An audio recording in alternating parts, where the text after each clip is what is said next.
Hi everyone and welcome back to my channel. If you're new here, my name is Nola and I basically just do all things lifestyle, motherhood.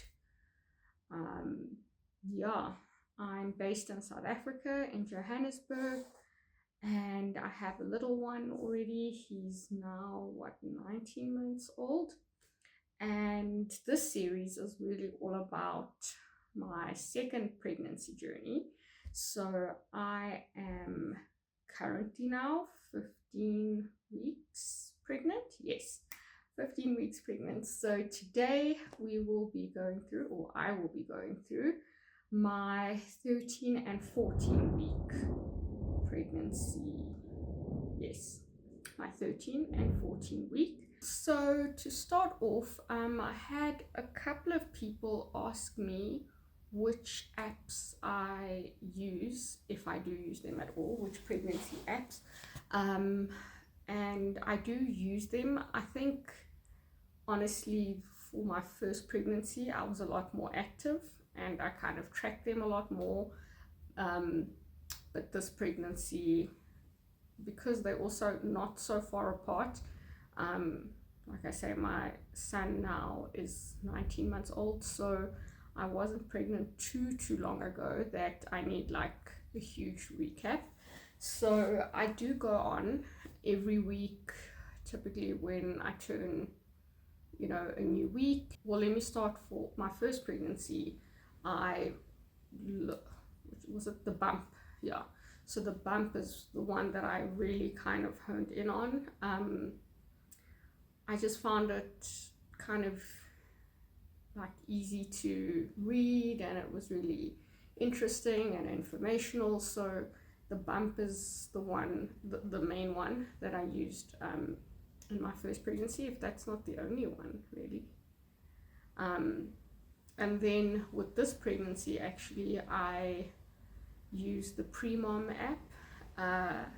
And the only reason, well, there's two reasons. So the first reason is because I used the Pre-Mom app for my ovulation tracking. So once you get your positive pregnancy test, then it automatically switches over to pregnancy mode. So before, it's like ovulation tracking, and then if you have a positive pregnancy test, then it's like, yay, congratulations, and then it switches over to the pregnancy mode. So that's kind of why I just stayed on it. It doesn't give you like the fun details like the Bump app and the other ones that I've heard of. I know people use Ovia app also because you can do ovulation tracking with that. I also have What to Expect. I have that app, and I just kind of use it for more like articles and stuff that they bring out. But Pre-Mom app is not great with like telling you that the baby is like the size of a lemon, or those cute type of things. It's more like just to the point. Like symptoms you might be feeling, what to remember for that week, if you should think about scheduling the next appointment or whatever the case. So the first reason is because like I said, I was using it for my ovulation tracking. And then the second reason that's also quite nice from a South African perspective is that they give you the details like of the size of the baby, not comparing it to like fruit or anything like that, but the actual, like the baby's the size, or this is the average length, etc. The weight and the length of the baby is in the metric system, so it uses centimeters and grams. So that's just a lot easier because that's obviously what South Africans use. But like in the articles, it does actually then end up using inches and what is it, pounds, ounces.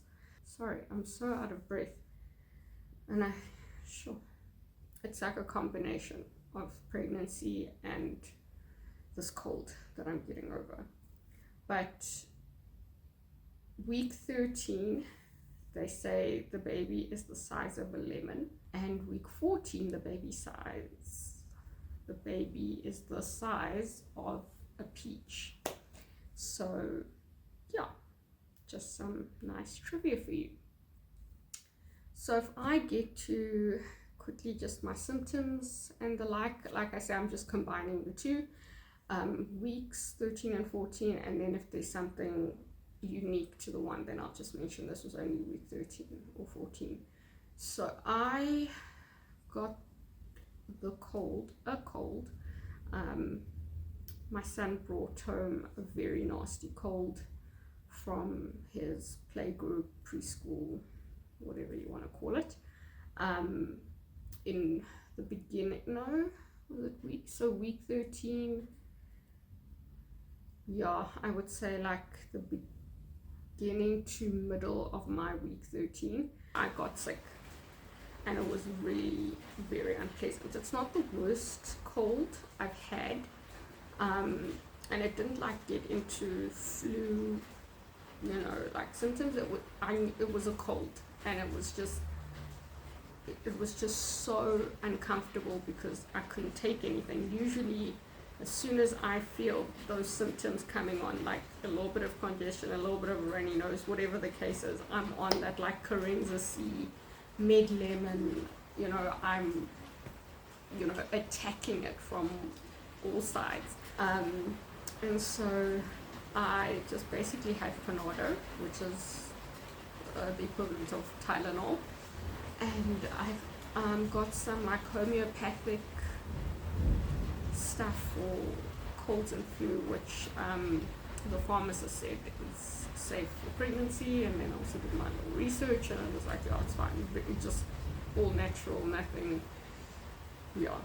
So I honestly don't know how much it helped, because I just had to ride it out. So what would usually take me maybe like 5 days to recover from a cold, because it's me, my husband, he recovers like this. It's like he has one, what he calls bad day, and then he's better again. I usually have like 5 days, but that's when I'm, having all the meds, not antibiotics necessarily, but Sinutab, all of them. And so this time it took me like double the time. So that's why I was pretty much out for the beginning parts of week 13 all the way up until the end of week 14. I only really started feeling better the past couple of days. You can still hear it in my voice. I still have the sniffles, but I think it's just like when you've been feeling so bad, it's just a relief to kind of feel normal again. So that was the one thing that really sort of set me back, and I just felt so horrible, and I was feeling so bitter about it because it's like it was the end of the first trimester. I was just so looking forward to getting that energy back, not feeling so nauseous, like just feeling like myself again. And just at that moment is when I got the cold, so it was not good. But the good news is, starting from like week 14, mid week 14, really started getting my appetite back. I'm eating, my servings are just bigger, so it's not like I'm eating more often necessarily. I just, when I have my meal, I actually finish it. I think, week 14 as well, I think, week 13 was just a blur, because that's when I was at my worst with this cold. I was just resting. I was literally dropping, taking care of my child, dropping him off once he felt better, when he went back to school. But other than that, I was just trying to rest and trying to get this thing under control. So week 14, I started feeling the baby. and it's like the most distinct thing. It's the weirdest thing, because every time before you think to yourself, geez, I wonder if that's the baby, or maybe it's just my stomach, maybe it's just gas, all these things.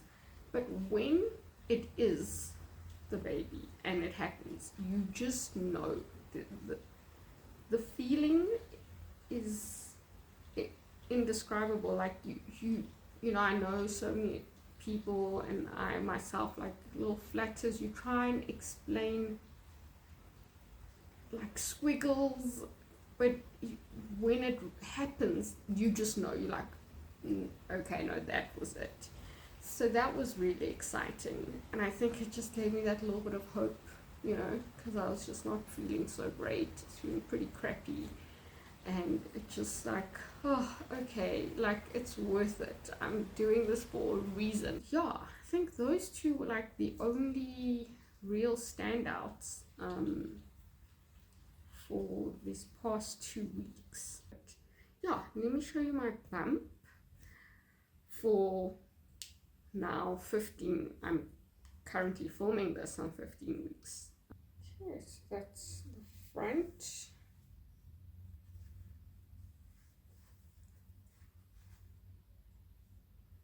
And that's the side.